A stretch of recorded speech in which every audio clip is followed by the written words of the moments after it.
A Cinemateca Brasileira vai reabrir as portas nesta sexta-feira com mostra do ator e diretor José Mojica Marins, o Zé do Caixão. Para falar sobre a mostra O Cinema Sem Medo de Mojica, a gente convidou a Maria Dora Mourão, que é diretora-geral da Cinemateca Brasileira, professora aposentada da Escola de Comunicações e Artes da USP e ex-diretora executiva da Sociedade Amigos da Cinemateca. Oi, Dora, bom dia, seja bem-vinda. Oi, Marilu, bom dia, obrigada.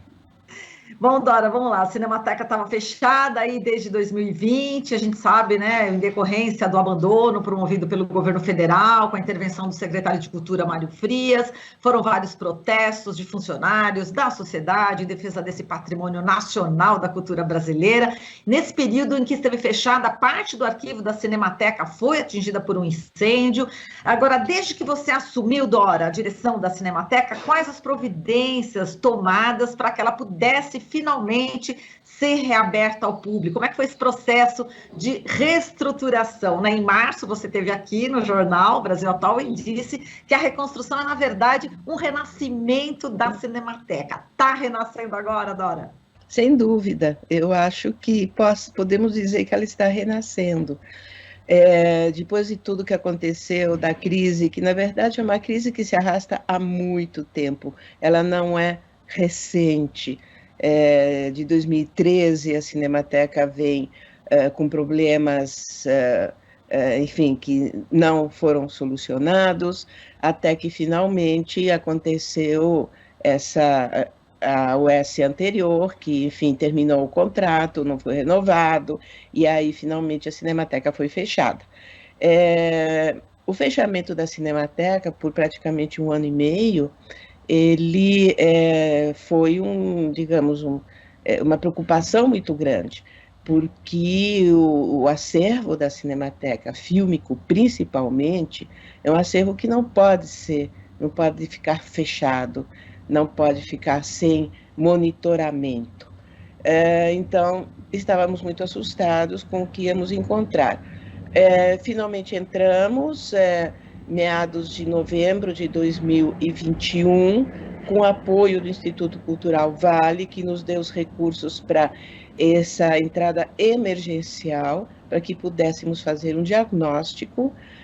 Entramos com um grupo muito pequeno, 20 técnicos especializados, iniciamos o diagnóstico.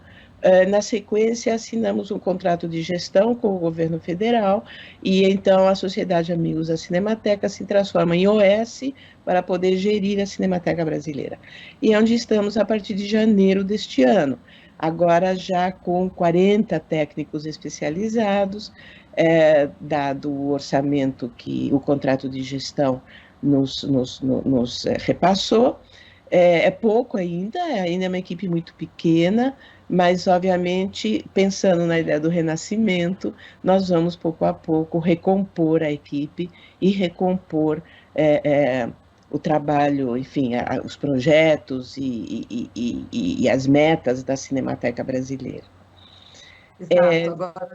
Diga, Sim, diga. Não, porque aí uma das metas era exatamente reabrir para o público, porque a Cinemateca ela tem vários objetivos, não é só um lugar de restauro, de preservação, a Cinemateca também é um lugar de difusão, não só do seu próprio acervo, mas também do cinema em geral, e por isso essa meta de abertura ao público foi, enfim, trabalhada e pensamos em abrir o antes possível, quer dizer, entramos pelo contrato de gestão em janeiro e agora, meados de maio, já estamos abrindo para o público.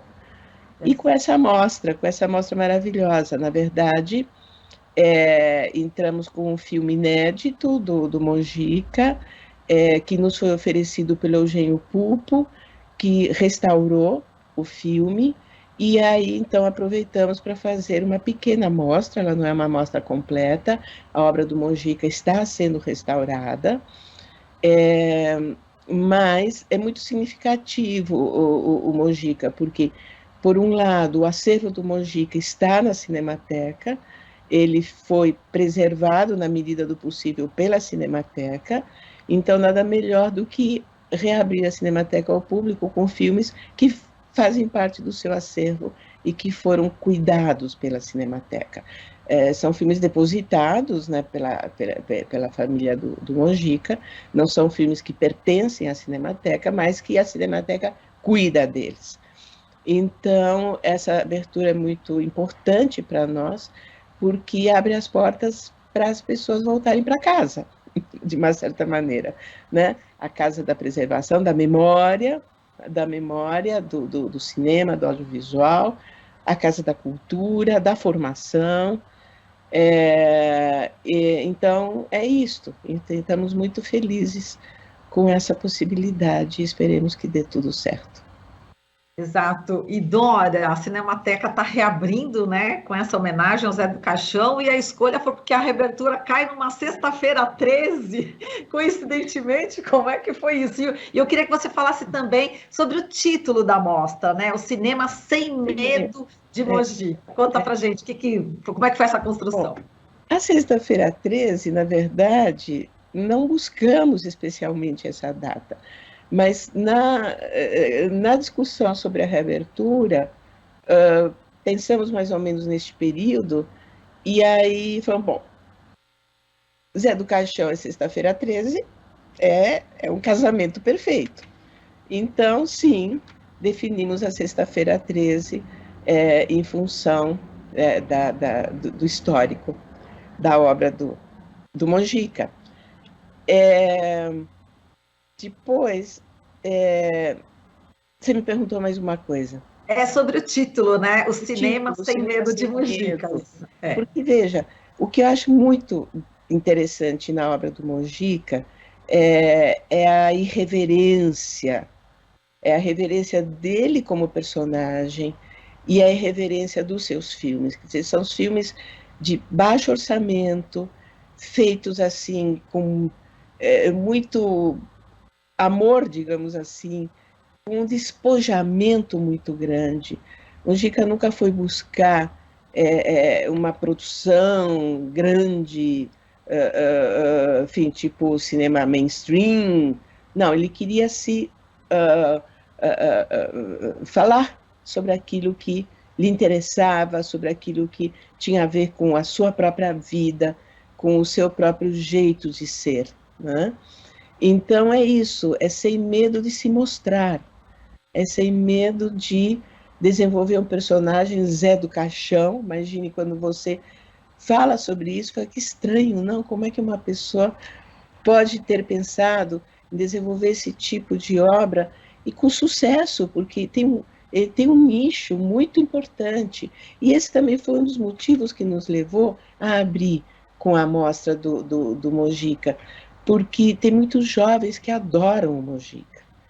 E a Cinemateca reabrir com jovens vindo a ela, isso é importante, porque esses jovens são os que vão ao cinema de maneira geral. A gente pensa muito também na questão da formação de público, então nada melhor do que ter jovens, que é esse público que tem que ser formado para que continue indo ao cinema, ou pelo menos vendo filmes pelas televisões, pelas telas, quaisquer que elas sejam, porque hoje em dia, enfim, não é só a tela de cinema que oferece filmes.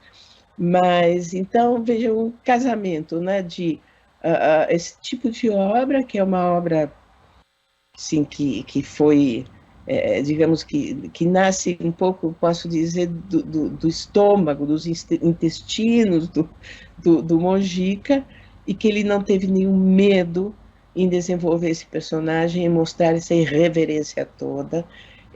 Por isso esse título. Agora, sobre as obras dele, né, alguns filmes que serão apresentados, tem um que se destaca, né, A Praga, né, que foi todo filmado aí em Super 8, em 1980, mas ele ficou inacabado aí por mais de 20 anos, né? Eu queria que você falasse um pouco dessa história, que é incrível, né, a reconstrução desse filme também.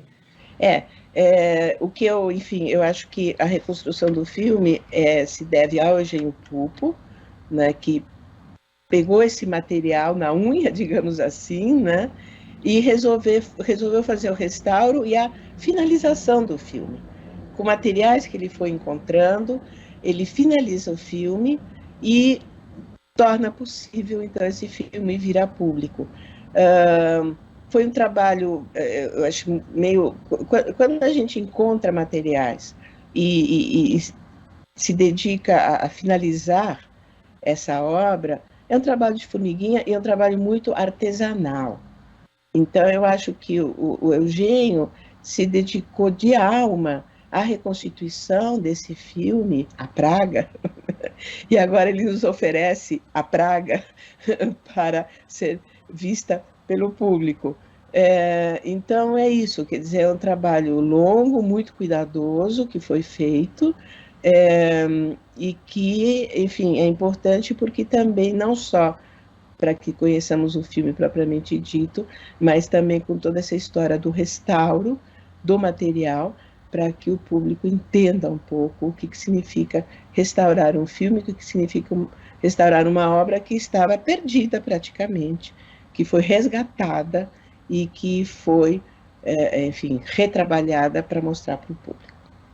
Exato, aí no material que você encaminhou para a gente, né, eu estava destacando aqui uma coisa incrível, né, que o Pupo fez, ele juntou, né, os originais, filmou cenas, né, adicionais, dublou as falas através de leitura labial, né, inseriu efeitos visuais, enfim, realmente bastante rico, e foi apresentado em primeira mão num festival de cinema na Espanha, né, quer dizer, ele realmente, esse filme, ele é reconhecido, né, internacionalmente. Dora. Sim. Como, de uma certa forma, a obra do Mojica é reconhecida internacionalmente. Veja, todos os filmes dele estão passando por um processo de restauro com recursos da Inglaterra. Foi enfim, um produtor inglês que se interessou em ajudar a restaurar a obra, e o filme está sendo restaurado aqui em São Paulo, não especificamente na Cinemateca, mas a Cinemateca está apoiando, porque todo o acervo está lá. E então, enfim, é interessante notar que enfim, uma obra brasileira, nacional, de um autor tão diferenciado, chamou a atenção de um produtor inglês que está bancando o restauro da obra. Então, isso nos dá o significado de como realmente ele é um nome internacional, né? Exato. Agora, a gente tem aqui os filmes, só para o pessoal ter ideia, né? Na sexta-feira, A Última Praga e também A Praga. Depois, no sábado, vai ter, a gente já vai falar dessa mesa, né? Desse debate, mas depois vai ter também no sábado a Encarnação do Demônio, trilogia de terror, e no domingo também vai ter o Despertar da Besta, né, o Ritual dos Sádicos e Exorcismo Negro. Agora, vamos falar desse debate, né, quem que vai participar, e também acaba voltando, né, à função de debater a cultura na Cinemateca, não é? É muito importante essas conversas, né, que a Cinemateca tinha e que volta agora também, né? Pois nós sempre, enfim, o nosso propósito é não só exibir filmes, mas também debatê-los não só pelos filmes propriamente ditos, mas que também para que o público participe de uma reflexão sobre os filmes, né? Uma reflexão, enfim, que passa pelo filme, pela maneira como ele foi feito, enfim, e que nos leva também, eu repito, a ideia da formação de público, quer dizer, é importante formar um público que tenha uma noção mais apurada do que é um filme, né? E esse debate, ele realmente vai ser muito importante, e eu destaco a presença do Paulo Sacramento nesse debate, que é uma pessoa que trabalhou muito com Mojica e que está à frente do restauro da obra do Mojica, né? Então, acho que o Paulo é a pessoa ideal para falar sobre a obra e sobre a personalidade, já que ele trabalhou muito próximo a Mojica durante muito tempo, né? Enfim, acho que às 16 horas... Tem um biógrafo também do Mujica, né? O André Barcinski, sim, e também o Denis Sontag. E o próprio Eugênio, logicamente, né? E acho que é um debate que vai ser extremamente rico e eu convido o público realmente a participar, a ver os filmes, obviamente, mas também a ir ao debate para um pouco, enfim, movimentar um pouco as ideias, né? Eu acho que neste momento é muito importante a gente refletir um pouco a partir do cinema, ou seja, o que for, mas é importante a gente trocar ideias, ter um diálogo. Então, acho que esse debate é exatamente para isto, com essas pessoas que são tão próprias, pelo fato de serem tão próximas à obra do Mojica. Perfeito, vai ser no sábado agora às 4 da tarde. E como é que a pessoa deve fazer para participar, enfim, tanto do debate, também ver os filmes? A entrada é gratuita? Como é que a pessoa deve fazer? Sim, a entrada é gratuita e a pessoa tem que chegar 1 hora antes para pegar sua entrada, né? Então é isso, é muito simples. Chega 1 hora antes, pega a entrada, aproveita para passear um pouco pela Cinemateca. Os jardins da Cinemateca são muito bonitos, tem um conjunto de esculturas, então relaxa um pouco, é um ambiente extremamente agradável, e pega seu bilhete e aí 1 hora depois entra na sala de maneira totalmente gratuita. Muito bem. E Dora, na última conversa nossa, a gente falou sobre a questão do Conselho Técnico Consultivo, né, da Cinemateca, você lembra, né? Então, aqueles que lutaram na defesa da Cinemateca, representantes da sociedade civil, cobravam essa representação, né, diversa, democrática nesse conselho. Como é que ficou essa questão? O conselho está sendo montado já. Foi feita, isso quer dizer, esse conselho, na verdade, ele não é de responsabilidade da Cinemateca, ele é da responsabilidade do governo federal, da Secretaria do Audiovisual, Secretaria Nacional de Cultura, porque é um conselho que está sendo criado por eles, mas em função de todo um trabalho que foi feito por nós. Inclusive, quando a Cinemateca entra, quando a SAC entra na Cinemateca em meados de novembro de 2021, a negociação foi que era uma doação da SAC ao governo federal, com os recursos da Vale, entrar na Cinemateca, fazer o diagnóstico, e em troca o governo federal tinha que fazer o conselho consultivo. Foi digamos, uma exigência no contrato que nós assinamos. A SAC doava esse trabalho para o governo federal, mas em troca ele tinha que fazer o conselho consultivo. Isso foi feito, eles lançaram agora um edital, porque as entidades elas têm que se inscrever para participar do conselho. Tem um número X, mas eu não sei te dizer agora exatamente qual é o número, é um conselho grande, justamente para poder abarcar o maior número possível de representantes da sociedade civil, e agora está aberto, as entidades estão se inscrevendo, e uma vez inscritas, acho que daí então vai ser feita a definição da composição do conselho, e ele, enfim, vai trabalhar, e a nossa expectativa é que haja um diálogo muito próximo entre esse conselho consultivo, a Cinemateca e o nosso conselho, porque nós temos a SAC-OS, por lei, ela tem que ter um conselho de administração. Então, a nossa expectativa é que haja um diálogo bom entre esses dois conselhos, para que, de fato, possa haver um apoio integral à Cinemateca e nos ajudem a levar os projetos adiante. Não só nos ajudem discutindo, tendo ideias, mas nos ajudem também a captar recursos, porque sem recursos nós não conseguiremos chegar muito longe. Com certeza, tá certo, Dora. A gente agradece muito aqui a sua participação, e as pessoas que estiverem interessadas podem entrar na página da Cinemateca Brasileira e tem lá todos os detalhes da programação. Exatamente. Dora, foi um prazer conversar com você, viu, minha querida? Um beijo e até a próxima. Obrigada, Marilu. Também foi um prazer e, bom, espero que vocês continuem atentos à Cinemateca e nos ajudando sempre a divulgar as atividades. Sim, estaremos sempre atentos aqui. Bom, falamos aqui com a Maria Dora Mourão, diretora-geral da Cinemateca Brasileira, professora aposentada da Escola de Comunicações e Artes da USP e ex-diretora executiva da Sociedade Amigos da Cinemateca. Você está ouvindo Jornal Brasil Atual. As notícias que os outros não dão.